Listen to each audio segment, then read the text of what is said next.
everybody, day 8 of 31, and family and I are on the way to some yum cha and a little bit of a shop at Doncaster Shopping Down. So I thought I'd use the car ride to do my live today before we sit down for lunch. I am a little bit earlier, but today I wanted to talk about that time is not your issue why you have not written your book, even though the most common excuse I hear about writing a book is I don't have the time, I'm so busy, I'm running a business, or maybe some people say it's not the right time, I need to wait another 6 or 12 months, or not this year, next year.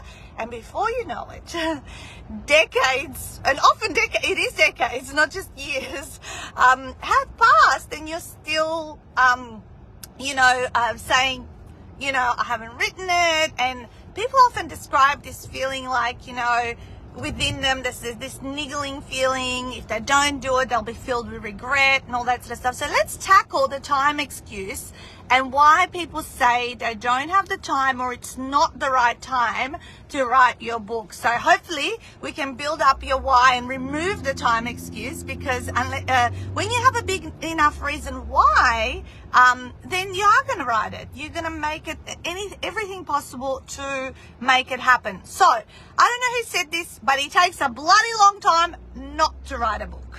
Right? It takes a bloody long time not to write a book. So we want to not be that person. So the number one reason why people say it's not the right time, I don't have the time to write a book, is because they walk around with maybe 5 or 6 or 10 ideas, and they say, I like clarity on what to write about, or I don't know kind of how to pinpoint what I should write about. And they keep waiting for some aha moment, 3 a.m. wake up, light bulb to go over your head, and they keep waiting and waiting and waiting to figure out what the thing should be, or which one of the 5 or 6 things. I'm here to tell you it doesn't matter. Hey Mo, nice to see you. So it doesn't matter. Clarity doesn't come as a light bulb in life, right? It actually comes from action. So write this down. Clarity comes from action. Thank you. My glasses, I got these in Singapore. All right. So clarity comes from action. So I wrote 4 books until I arrived at my $1 million idea. And the thing that I really stand for, my first book, you guys, most of you would know, is The 7 Ultimate Secrets to Weight Loss. And it's got nothing to do with what we're doing. Then I wrote Ninja Couch Marketing. I was part of this book, You Can Live the Life of Your Dreams, and all that. But the point was, like I said yesterday, it's not about writing your first book. It's about the person you become at the other end of it. And I'm going to keep repeating that, because that is why the number one reason you should be writing your book. And just pick something. It doesn't matter. Pick something and do that. And as you go through, clarity comes. Clarity comes from action, right? Really, really, really, really important to it. So that's the one thing. Stop waiting and thinking, just do it and perfect it later, because perfectionism equals insanity and looping. We want to focus on progress over perfectionism. Now, the second reason is when people say, it's not the right time, or again, don't have the time. By the way, we're all guilty of saying this excuse in our life for various things that we do. Yeah, for various things that we do. So why do we say it's not I can't find the time, or it's not it's not the right time? It's because really we haven't quite made it a priority or pushed it up in our top 3 values. So if you think about your life, every single one of us values different things. In your top 3 values, you might value family, you might value health, you might value travel, you might value education, business, whatever it is, right? Socializing, whatever it is. And that's where you're going to spend most of your time and money, right? You're going to spend most of your time and money in your top 3 values. So if writing a book's been sitting on value 10, 15, 20, guess what? You're not going to, you're always going to say it's not the right time, or I don't have the money to do my book. It's like motivation doesn't hit you on the head. You have to start. Yes. And the thing is, Mo, what you're saying is that the thing is that you have to, once you make the start, the next step becomes apparent and becomes apparent and becomes apparent. So, so what you need to do consciously, by the way, you can consciously decide in life what you value, what your top 3 values are. You can make a decision. You know, like when people like go, New Year's Day, I'm going to work on my health, I'm going to do this. And January, for all of January, they do consciously choose to push up to their top 3, in the top 3 values, health. So they make time for exercise, they meal prep, they go shopping, they get prepared, do all of these kind of things, right? And guess what? They get results. But that motivation maybe sometimes dissipates in February and they start choosing something else, right? So when writing a book, I often say, writing a book is a temporary pain in the butt. So you need to push it up in your top 3 values for a temporary period of time. Because once you have done it, you will benefit from it for life. I can guarantee you that.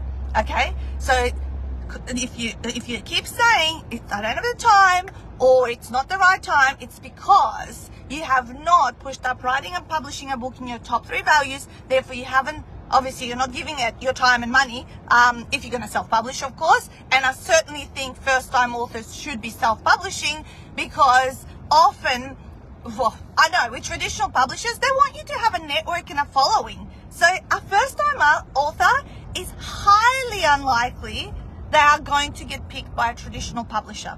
Not because they're crappy writers or crappy manuscripts. It is because they have no network, they have no following. Now, a first-time author who maybe is a celebrity, and someone who has a huge following, it's an influencer, of course they'll pick up a traditional publishing package. Like, basically, traditional publishers are a business at the end of the day. They want to benefit and profit from selling lots of books, and who's going to sell lots of books is people who have a following, right? Hey, Luba, nice to see you guys. All right, so that was the second thing. You've got to push it up, and that's where you're going to find the time and the money to get it done. So temporary pain in the butt, and then once you've done it, you're obviously going to need to prioritize other things, and you can bring the things back into your life that you truly enjoy. The last thing I'm going to say, as we're getting close to our destination, I'm not driving, Stuart's driving, is that if you're a business owner, and you're saying, but no, I run a business, I don't have the time, I am doing everything, I'm juggling all the balls and all that sort of stuff, I would just kind of challenge you and go, all right, have you started to systemize? Are you delegating? Are you outsourcing? Are you replacing yourself out of each department of the business, starting from admin, bookkeeping, customer service, some of maybe deliveries, marketing, and ultimately last one is sales, right? So how are you replacing yourself every step of the way? I've seen this journey unfold in my own experience over the 13.5 years I've been doing this. And it's amazing. It's so freeing. You then get to make the space to achieve other goals and to keep leveling up in life, right? So I strongly recommend that you start from day one. If something you do can be replicated and repeated by someone else, write it out. Write it out so they can... when you get your first employee, they can start doing those tasks and so on and so forth. And then you become more productive, more effective, and you'll be able to serve more people. All right? So that's how you'll find the time for your business owner. All right, you guys, so I hope you got some aha moments. Even use some of these 3 key things, when you're making time excuses for a certain thing you really want to do, but you haven't done yet. It applies across the board. Right? Not just about writing a book, but anything that we want to achieve and do better at, you've got to prioritize it in your top 3 values. That's how you're going to find time and money. You've got to start taking action, because that's how you're going to get clarity and, freeing up time in your life, even in your own family. Actually, about the systems, we've just been finishing up and wrapping up, actually, our garage declutter this morning. And I'll tell you the story. My whole gym area has been covered with mattresses, because we've redone kids' books, and it was kind of like I couldn't use it, right, in the garage. And I still go to the gym and I have personal training and all that sort of stuff. And so I said to Stuart today, it's like, I want to everything out of the way. I want all my weights out. I want my mat out. I've got this big area. I'll post it later. I'll post a photo below this video so you can see how we've set it up. I said, I want to literally walk in and start doing stuff, because I've missed using my little home gym area. I do go all the time regularly, but I want to have the convenience, create the path of least resistance. That's what I'm going to finish off on. Create the path of least resistance. Because if you, like say, these mattresses were in the way, there were things there, my weights were in a box, they were not out. So I had to do a number of things to use my home gym. No, now everything's up.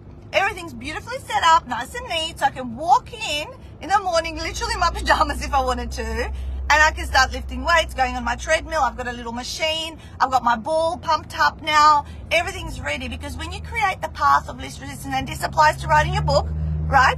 How about, like everything is set up so that, when you need to start writing, everything's plugged in, you've got the music set up, like something that you can press one button, sit down and start doing it. It is only then, because I learnt this little story from a guy who wanted to practice his guitar, and his guitar was in his wardrobe, right? And he said, for the next 30 days, I'm going to practice every day. And he made this goal and all that sort of stuff. And at the end of the 30 days, he actually only practiced 2 times, right? And then he put his guitar in the lounge room on a little stand where he could see it, right? He could see it. And then he did the experiment for the next 30 days, and he practiced every day bar 2. Complete different opposite thing. So that is the key also to finding the time and actually making the effort and prioritizing in your life. Create a path of least resistance. How can you do it in the different things you want to do more of? Like if it's writing and you want to do it in the morning. There was one book I wrote. Actually, I'll share this story. There's one book I wrote years ago, and I didn't have time during the day. So I said, I'm going to wake up in the morning and I'm just going to write for the first hour before I even do anything else. Get out of bed and all that. And I literally slept with my laptop. And I would wake up, my eyes would hardly be open. Like I would be still really struggling to open my eyes, but I would open the cover of the laptop, and I would just slowly, within 5 minutes, I would start writing. And I would do that hour, and then I would get out of bed and do all my morning activities. So that's the stuff that I used to do to create that path of least resistance and keep ticking things off. One of the things that I guess I have a superpower with is being consistent. So, that's how you create consistency, and you really, really do need it when you're writing your first book. All right, my gorgeous people, we're about to park our car and you have reached your destination. You have reached your destination, Stuart says. And thank you, Mika, for being so lovely and kind as Mika. And I'll see you guys tomorrow at midday, same time, same place, for another lot of insights to keep moving you along your book writing journey as we celebrate. Now, on Wednesday, 25th of October at 11 a.m, we're going to have at Melbourne time, we're going to have a virtual Ultimate 48-Hour Author party where we're going to invite 10 of our authors over the last decade that have been through the retreats and done amazing things with their books and programs and things like that. So I'll give you more details about that tomorrow, as I will post the landing page where you can register and other bits and pieces that are going to go alongside of it. All right, have an awesome day. Bye, guys.